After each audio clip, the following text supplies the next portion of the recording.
Donc là, je vais vous montrer dans cette démonstration comment installer le Storefront, la dernière version du Storefront. Donc là, on est bien ici dans la version 22.03, qui est la dernière, on est bien d'accord. Donc je vais faire un auto-run, je vais faire run as administrateur et je vais lancer donc l'installation de mon Storefront. Donc je fais un auto-select. Là, on est toujours en version 7, mais en la version 22.03. Ok, vous avez compris. Et je vais donc, et il va, à votre avis, qu'est-ce qu'il va installer comme prérequis avant d'installer Storefront? Service IIS. Oui, 2IS, exactement. Et oui, 2IS. Donc là, hop, il lance l'installation aussi du. Alors je suis bien toujours pareil en Virtual App et, Desktop ici. Et je vais faire donc Start ici. Dans Start, je vais utiliser le Storefront. Donc ici, j'ai bien Storefront. Okay. Vous pouvez aussi aller dans x64 et lancer l'installation du Storefront à partir de là. Hein. N'oubliez pas. Hein. Vous n'êtes pas obligé de passer. L'avantage, quelle est la différence si je le fais par là ou par là? Si je le fais par là, il m'installe 2IS avant. Si je lance là, il m'installe pas 2IS avant. Donc c'est un peu con. Donc autant le faire par ici parce qu'il m'installe tous les prérequis. Voilà, donc là il est en train de m'installer, lancer l'installation du Storefront. Donc là il y a voilà, rien à faire de spécial. Il va m'installer donc le Citrix Storefront 22.03.0036 qui est la dernière version du Storefront. Donc là j'attends un petit peu. Hop, voilà.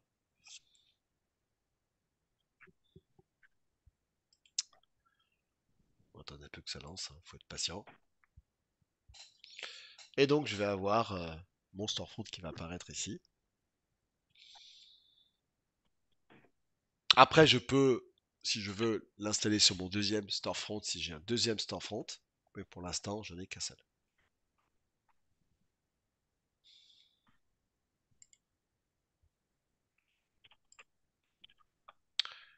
Je vais vérifier si je l'ai bien fait. Non, je suis sûr qu'évidemment, comme d'habitude, il va le lancer au moment où je fais ça.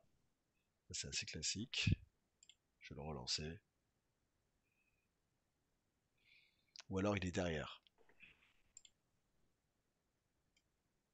Non, il n'est pas derrière.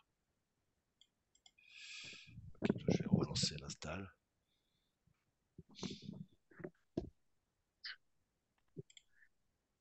Ok, j'ai plus de message d'erreur. Donc vous avez vu que tout est bon. J'ai bien installé mon .NET. Je fais mon next. Et là, il m'installe 2IS. Voilà. Following software. Donc là, il met. Bon, là, c'est bon. Il n'y a pas de souci parce que j'ai préinstallé. Donc impeccable. Voilà. Donc j'installe ici. Donc c'est rapide. Hein, donc voilà. Donc là, il va installer 2IS. Donc voilà. On va se retrouver juste à la fin quand il a fini. Ça a pris voilà, à peine 5 minutes. Ce qui a pris du temps, c'était .NET.5. Alors maintenant, ce que je vais faire, c'est que je vais aller. Donc là, il me demande un reboot. Donc je vais rebooter la machine. Et je vais faire un bouton droit là-dessus et je fais install PFX. J'installe PFX dans mon local machine. Ok, évidemment. Ensuite, je fais un next. Voilà, donc j'ai bien l'information. Je vais taper password dans mon mot de passe. Donc là, c'est pour protéger ma clé privée. Ça, la clé privée, il ne faut jamais la perdre, ça vous le savez. Password 1, c'est bon. Ensuite, je vais faire next. Ok, donc next ici. Et là, je vais lui dire de le placer automatiquement. Je vais le passer. Donc, je vais faire automatic select certificate. Ok, donc il fait automatiquement. Je fais next et je fais finish. Maintenant qu'il a fait ça, je vais dans 2IS. D'accord. Pourquoi je vais dans 2IS à votre avis?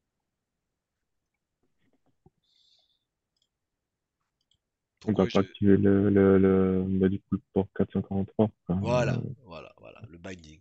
Voilà, tu as tout à fait raison. Donc là, je vais dans binding, je vais ajouter mon certificat 443. Bon, ça, vous savez faire. Ok, et je vais choisir un HTTPS. Donc je vais ici sur mon binding. Donc je vais ici sur mon site principal. Tac, je fais dans binding. Dans binding, je vais ajouter HTTPS. Voilà, et je choisis le certificat que je viens de mettre, qui est celui-ci. Ok, donc là c'est bon, j'ai bien mon certificat. je suis bien HTTPS et je fais OK. Je vérifie que j'ai bien mon 443, impeccable. Euh, et je vais enlever surtout mon 80 parce que sinon il s'est pas sécure. Est-ce que vous avez bien compris ce que je viens de faire? Mhm. Oui. Ouais. OK. Donc, Hmm. qu'est-ce qu'on va faire maintenant? On va créer le store. Voilà. Donc là, c'est parti. On va donc maintenant créer le store. Donc, je retourne dans Citrix et je vais dans Storefront. Comme ça, vous allez voir, si vous ne l'avez jamais fait, comment on crée un store. Un store, c'est un site de JS, hein. Donc là, je fais Create a new deployment. Et là, il me demande la base URL. Attention, qu'est-ce qu'on va faire à votre avis là? Utiliser l'URL du load balancer. Ouais, bien joué, bien joué. Et sur moi, le balancer, j'ai déjà un VIP. Enfin, je vais utiliser Storefront avec, oui, Storefront comme ça. Storefront.workspace.lab, normalement, si je vais dans mon domaine contrôleur, dans mon DNS, est-ce que j'en ai un ou pas? Si j'en ai pas, c'est pas grave, je vais en créer un après. Mais normalement, je devrais avoir déjà Storefront quelque chose. Et voilà. Et le 019, c'est sur mon load balancer. Ok, parce que si je vais sur mon.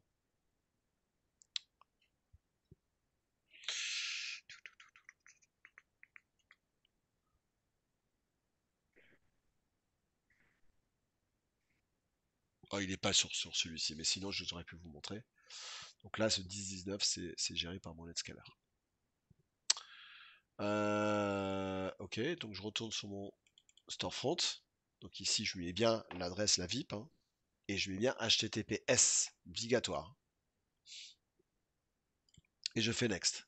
Donc là, il va me créer. N'oubliez pas que l'URL que j'ai mis doit matcher le FQDL que les utilisateurs vont utiliser pendant la connexion. Donc dans le lab, j'ai utilisé storefront.workspace.lab. D'accord. Et du coup, il fait un load balancer grâce à la VIP, hein, ce qu'on appelle la VIP adresse sur le Netscaler. Donc du coup, il va me proposer ensuite comment je me connecte. Alors, il y aura plusieurs stores. Il y a le receiver for website. C'est là où l'utilisateur se connecte. Donc, les utilisateurs vont taper l'adresse du receiver for website.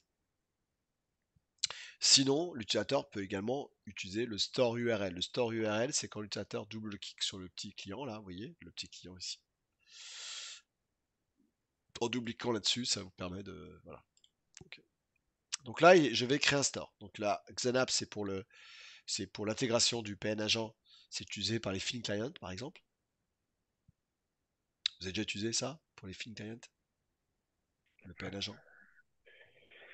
Ça me dit quelque Ça me chose. dit, ça me dit quelque chose. Donc le Ouais. PN, ça c'est pour récupérer soit dans le menu démarrer, pour que dans le menu démarrer, l'utilisateur retrouve ses applications Citrix. Euh, Ça utilise également d'ailleurs le store URL, on peut utiliser également pour le receiver. PN agent c'est assez vieux, c'est utilisé surtout pour les vieilles applications ou les fin clients. Là, c'est le site web. Quand l'utilisateur va se connecter, il va taper l'URL. Et le store, c'est quand tu fais du SSO. Et du coup, le petit client, là, vous savez, quand vous double-cliquez deux fois sur le workspace, je ne sais pas si vous avez déjà vu double-cliquer, vous avez cette fenêtre qui s'affiche. Mhm. Et bien, quand vous tapez ici, quand on fait du SSO, directement, les applications vont arriver là-dessus. D'accord. Donc, l'utilisateur va accéder à ces applications à partir de là. Et là, ici, je peux aussi, si je veux taper le store URL ou une email adresse. Okay. Bon, là, je vais next. Il va me demander le nom du store. Ok, donc le store, je vais l'appeler euh, comme comme ici, d'accord.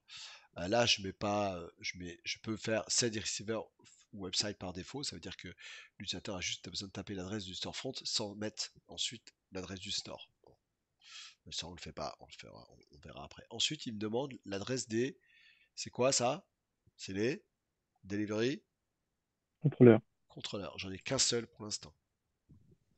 Donc je choisis, donc ici je mets bien Virtual App et là j'ajoute le nom des delivery controllers. Donc je mets ici l'adresse du delivery controller. Voilà. Et là je laisse pour l'instant HTTP. Pourquoi à votre avis je mets pas HTTPS pour l'instant?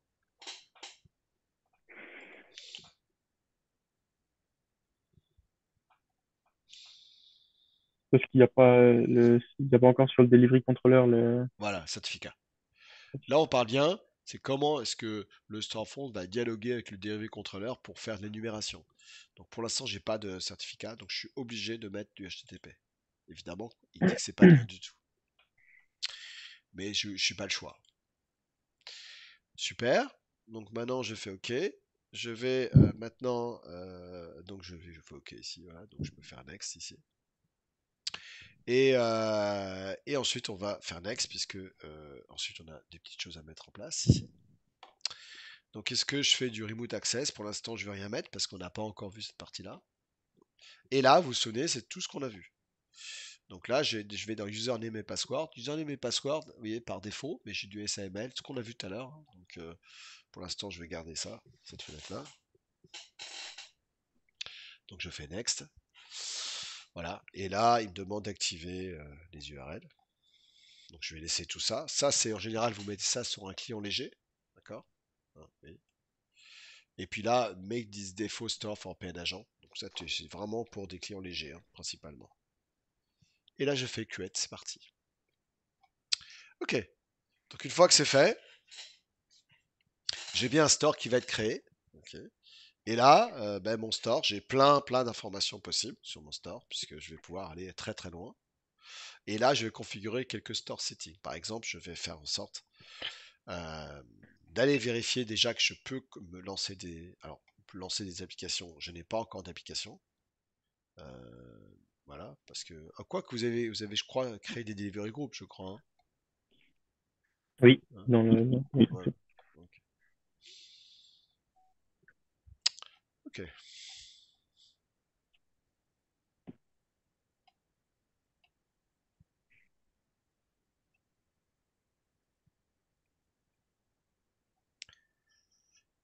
Ok.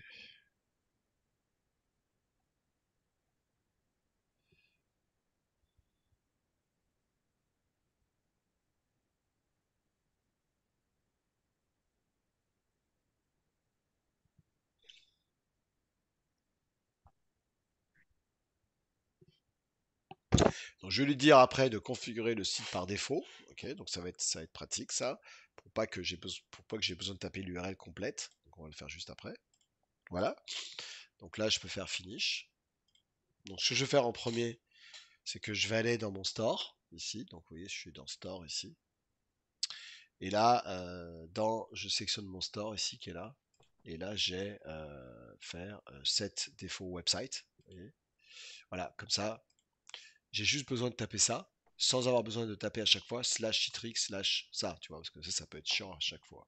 Ok. Donc là, je fais OK.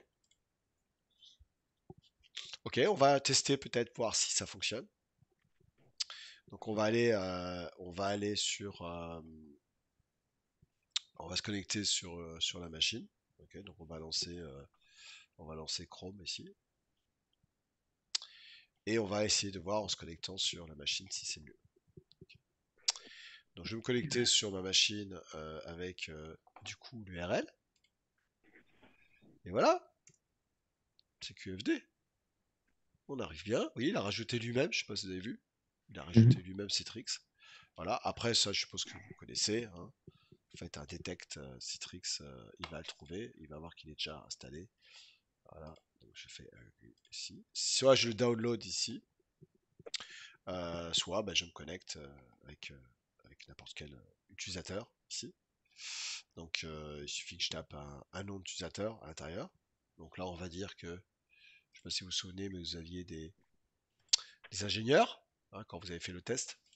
Donc là, on va prendre ingénieur 1 qui fait partie de mes utilisateurs. Et là, je vais voir s'il arrive à se connecter. Ah oui, j'ai pas eu de domaine, donc ça c'est un peu con. Donc là, ingénieur 1, et là, il me dit il faut ajouter un domaine. C'est un peu con d'ajouter un domaine. Moi, j'aurais préféré qu'il me le fasse lui-même. Donc, on va faire en sorte qu'il ajoute un domaine. Donc, je vais aller ici dans Manage Authentication Method. Je vais aller dans ici. Je vais aller dans Configure Trust de domaine et je vais rajouter le domaine moi-même. Comme ça, j'ai pas besoin de rajouter le domaine, sinon c'est un peu con. Ça, c'est ce qu'on fait toujours, hein. Ça évite de. Donc, ça veut dire que je vais lui dire soit je rentre celui-là, donc hop, celui-là, soit peut-être que l'utilisateur va juste taper Workspace Lab. Ok. Voilà. Et là, je peux lui dire show domaine, vous voyez, ou par défaut, je lui donne celui-là. Je peux aussi faire show domaine pour choisir, mais en général, c'est celui-ci, d'accord? Donc, du coup, ben, ça va être beaucoup mieux, puisque maintenant, si je fais OK, eh bien, j'aurais plus besoin de mettre le nom de mon domaine. Ça évite que, parce que souvent, hein, on va pas demander à l'utilisateur de taper le nom du domaine complet. Vous me suivez? Ouais. Oui. Et là, du coup, ça va marcher tout de suite. Voilà. Donc là, c'est une local activité. Donc là, c'est juste là, ça, on peut changer ça évidemment aussi. Je vais faire un save ici. Voilà, et là, hop, ça marche direct. C'est ça, Citrix, ça marche toujours. Et là, j'ai les applications. Donc ça, c'est ce que vous avez fait, vous vous souvenez? Oui. Et on va vérifier que j'arrive bien à lancer une application. Ok. Il n'y a pas de favoris. Là, si je vais dans Home, voilà. Donc là, il n'y a pas de favoris. Par contre, si je prends par exemple celle-là, hop, il le met dans le favori. C'est-à-dire que maintenant, à chaque fois que j'arrive dessus, j'aurai mon favori ici. Et ça, c'est stocké dans une base de données qui est répliquée entre les deux serveurs Storefront. On va essayer de lancer peut-être une application. Ok, donc on va lancer ça. Et puis voilà, c'est maintenant, vous savez à quoi sert Citrix. On va maintenant ajouter, on va configurer maintenant d'autres informations. Ok, donc là, il va lancer le notepad, prendre un petit peu de temps. Je peux lancer, si je veux, la calculatrice, je peux lancer WordPad, je peux lancer OneNote. Enfin voilà, ça va arriver ici hein, sur le poste. Ok, on va voir maintenant comment configurer d'autres settings. Je vais vous montrer un petit peu ce qu'on peut faire dans le store. Hein, donc des petites informations. Ça n'a pas changé depuis les anciennes versions. Hein, donc il n'y a pas vraiment de grosses différences. Donc si je retourne là-dessus, le temps qu'il charge les applications. Bon, mon serveur est très lent, hein, donc c'est normal hein, que ça prenne du temps. Donc ici, on a ici donc le receiver for website. Donc ça, c'est ce que vous tapez en tant qu'utilisateur pour vous connecter sur l'URL. Et ça, c'est la liste des delivery controllers. On a ensuite la possibilité de configurer et d'aller très loin dans la configuration du receiver for website. Voilà. Qu'est-ce qu'on peut faire dessus? On peut gérer l'inactivité. Vous vous souvenez tout à l'heure, il s'est déconnecté. Donc vous pouvez aller dans Session Setting ici et dire un peu plus, vous voyez, parce que vous vous souvenez qu'en timeout, voilà, Session Timeout, vous pouvez lui dire, ben, si Communication Timeout, Session Timeout, au bout de, je sais pas moi, 5 minutes, tu délogues automatiquement, tu vois, Session Timeout, et Signing Timeout, le temps. La session, c'est si tu fais rien, tu vois, et si tu mets du temps pour te connecter, je peux mettre, bah, tu as 1 minute pour te connecter, pas plus. Voilà, bon, tout ça, vous avez compris. Hein, donc là, c'est l'inactivité, hein, c'est ce qu'on a en général. Qu'est-ce qu'on peut faire d'autre? On peut aussi déployer le client, parce que s'il n'y a pas de client, vous pouvez installer Locally ou utiliser le receiver HTML5, utiliser le HTML5 si il n'y a pas de client local. Ça, c'est très intelligent. Okay. Ou tout le temps utiliser le client local. Ça veut dire il faut que l'utilisateur puisse installer son client lui-même. Comment est-ce qu'il installe? Soit à travers le site web de Citrix, ou alors on peut faire un local files. Vous voyez, local files on the storefront. Si tu fais ça, en fait compte, tu fais un browse, et quand tu fais un browse, tu peux aller rechercher une copie du workspace. Okay. Donc ça veut dire que tu vas pouvoir eh bien, aller le récupérer. Okay. Donc pour le récupérer, bah, c'est simple, puisque il est en deux endroits. D'accord. Donc ici, je peux faire browse. Et là, je peux aller sur mes ressources. Okay. Voilà. Donc je peux très bien. Alors le but, c'est de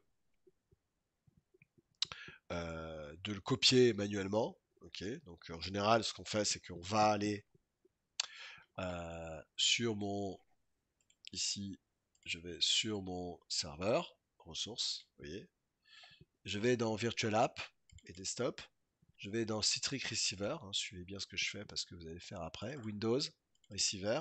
Je prends mon application ici, vous voyez. Je fais un copy et je le copie cette fois-ci euh, eh bien, dans mon source folder. Ok. Donc là, c'est voilà, ma machine. Et du coup, ça, je vais le copier où? Eh bien, je vais le copier euh, sur mon serveur FSR01. Donc dans ressources, dans Citrix Receiver et plugin. Donc je dois l'avoir ici parce que je crois que par défaut de mémoire, donc il y a Citrix Receiver et plugin. Ok, il est bien là. Windows. Et, et ici, il faut que je fasse un paste ici aussi également. Donc je le mets à deux endroits. Bon, là c'est pas obligatoire, hein, mais voilà. Ensuite, eh bien, une fois que je l'ai copié là, ce que je fais après, c'est que, alors ça c'est, bon, c'est vraiment pas obligatoire cette ligne-là. Ce que je fais, c'est que je le copie là sur mon serveur Storefront. C'est ce qu'il faut faire en général, c'est ça. Vous allez sur Receiver pour Storefront ici. Et là, vous avez en Receiver Client. Voilà. Et c'est là où il faut copier le Workspace App. Okay, parce que c'est à partir de là qu'il va le charger. Donc du coup, quand je reviens là, sur mon là, vous voyez, j'ai juste à aller dans Programme File, Citrix Receiver Storefront, et je vais dans, on avait dit dans Receiver Client. Voilà, et là. Donc ça veut dire que du coup, s'il n'y a pas de client, eh bien, il va l'installer à votre place. Voilà. Et c'est bien mon client, si je regarde bien le workspace, si je vais dans propriété et que je vais dans détail, ici, c'est la dernière version du client. C'est la version 21.12, qui est une des dernières versions. Ok, donc il faut bien vérifier, parce que si vous mettez une nouvelle version, vous pouvez faire un update. C'est si vous allez ici une nouvelle version, parce qu'à la 22, vous pouvez demander qu'il update le client automatiquement. Donc, comme ça, vous n'aurez pas besoin d'updater vos postes avec le nouveau client. Voilà. Donc, et on peut lui dire ici update plugin at logon. Donc comme ça, tous les clients seront à jour automatiquement. Voilà. Donc ça c'est voilà, assez classique. Qu'est-ce qu'on a également? On a d'autres ici également possibilités. On a par exemple le client interface setting. Est-ce qu'il faut automatiquement auto-lancer les desktops? D'accord. Donc ça veut dire que quand vous lancez votre truc, est-ce que si vous avez déjà un desktop ouvert dans une autre session, est-ce que vous voulez qu'il rouvre automatiquement? Ok, le desktop, donc ça aussi c'est possibilité. Est-ce que vous voulez afficher les applications View, Desktop View ou les deux? C'est ici. Donc j'ai bien ici, vous voyez, Home. Là j'ai que Apps, mais si j'avais en plus Hello, ah bah là tiens, il est en train, voilà, là, il me, voilà, bon ça c'est mes applications qui sont en train d'être déployées. Vous vous souvenez, ce que j'ai exécuté tout à l'heure, mes fichiers ICA. Donc ça y est, là il lance mes applications. Parce que je suis pas allé jusqu'au bout, vous voyez, starting, c'est bon. Donc ici, il y a Apps, ici. Vous pouvez très bien, si vous n'avez pas de desktop, vous pouvez très bien, évidemment, vous connecter, mettre que l'application ou desktop ou les deux. Okay, défaut view, auto, application, ou ce que par défaut vous voulez mettre en avant les applications ou les desktops. Voilà. Le workspace control, c'est est-ce que vous voulez vous reconnecter automatiquement à vos applications? Donc vous voyez que vous avez ici log off action. Qu'est-ce qui se passe si vous faites un log off? Ça fait un disconnect. Enable workspace control. Et là, je peux lui mettre show disconnect button. Donc automatiquement se reconnecter à des sessions que vous avez laissées ouvertes, évidemment. Donc ça, c'est par défaut. Ok, donc une fois que vous avez fait OK ici, en close, Vous pouvez faire un 2CS reset hein, si vous voulez sur PowerShell. Voilà. Ok, donc c'est bon, on a vu comment lancer des applications. Donc là, c'est impeccable. S'il n'y a pas de client, bah, évidemment, il va l'installer. Donc on va prendre un exemple d'une machine où il n'y a pas de client et on va voir comment ça l'installe. Donc là, je suis sur une machine où il n'y a pas. D'accord? Donc detect. Donc du coup, il va l'installer. Quand je fais I agree, ici, donc quand je fais download, il va être récupéré à partir de mon, vous voyez, de mon serveur, vous vous en souvenez? Ouais, ça vient de mon storefront, hein, ça vient pas du web. Parce que le problème, c'est que si vous mettez, je sais pas si vous avez compris, mais si vous allez là-dedans et que vous lui dites que vous voulez à partir du web, il va prendre la dernière version. Là, tu sais, si vous mettez string web, il va prendre la dernière version que vous n'avez pas encore testée. Et ça peut causer des problèmes sur l'infra.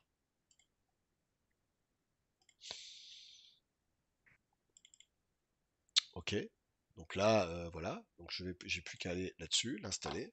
Donc oui, c'est bon, hein. Donc il va l'installer. Ça prend entre 30 et 90 minutes environ. Secondes. Ah putain, ça aurait été pas mal ça. Voilà, donc là faut attendre un petit peu, il va l'installer. Après ça, vous pouvez le préinstaller, les machines, après, tout ça c'est le détail. Ok. Euh, donc voilà, j'arrive sur le nouveau workspace, je fais accept. J'active pas le SSO, mais normalement on le verra plus tard comment l'activer. Ça c'est génial, parce qu'il faut du GPO. Le SSO c'est quand euh, il récupère en fait compte le login de votre poste Windows pour éviter de vous reconnecter une deuxième fois sur le storefront. Mais ça on le fait pas pour l'instant. Alors, est-ce que vous connaissez la nouveauté de App Protection?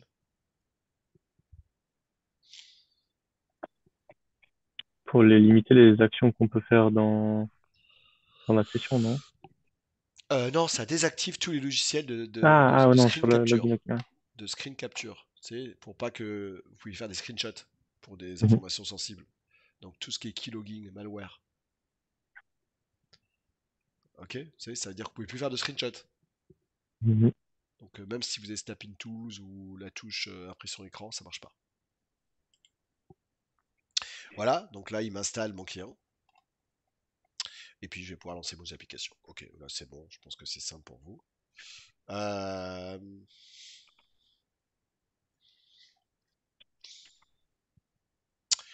Ok, donc je pense que c'est bon à partir de là.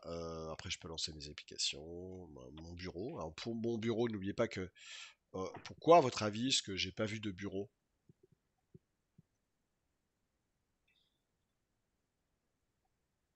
Parce que le compte là, il a accès qu'à des applications. Bravo. Oh, bien joué. C'est parce que mon HR, j'ai pas pris le bon compte. Ok. Faut que je prenne mon compte HR, qui lui a le droit de. Voilà. Donc si je fais ici cette fois-ci, continue. Je tape tac, tac, voilà. Je fais donc always installed. Là, je fais HR1. J'ai pas besoin de mettre le nom du domaine parce que évidemment, vous avez compris que ça a déjà été mis.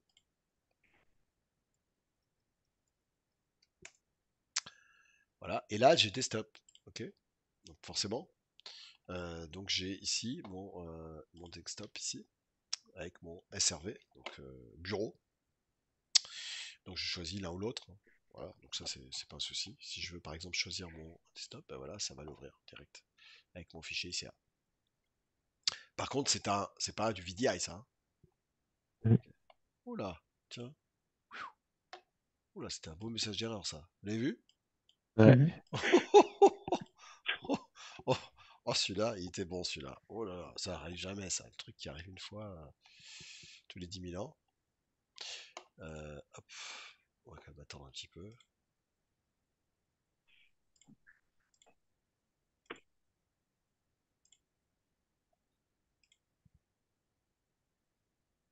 Voilà. Donc là, j'ai bien accès à mon desktop complet. Donc, application desktop, voilà. Donc, ok, super. Donc, on va faire la pause, d'accord? Et on se retrouve juste après.